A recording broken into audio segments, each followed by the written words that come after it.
জঙ্গল আর বনের মধ্যে যেসব জন্তুগুলো বসবাস করে, যেসব জানোয়ারগুলো বসবাস করে, তারাও একে অন্যের শিকার হয়ে থাকে। দেখতে পাচ্ছেন এখানে কিন্তু মহিষগুলো একটু পানি খাওয়ার জন্য অথবা একটু গোসল করার জন্য নেমেছে পানিতে।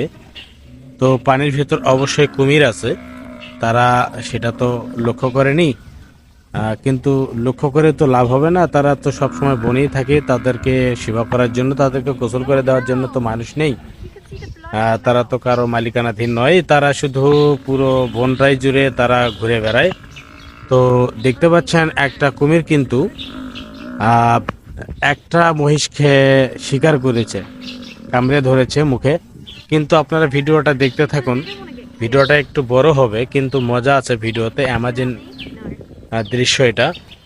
শেষ পর্যন্ত কে জিততে পারে, তো দেখতে থাকুন ভিডিওটা, অবশ্যই দেখতে পাবেন কে জিততে পারে।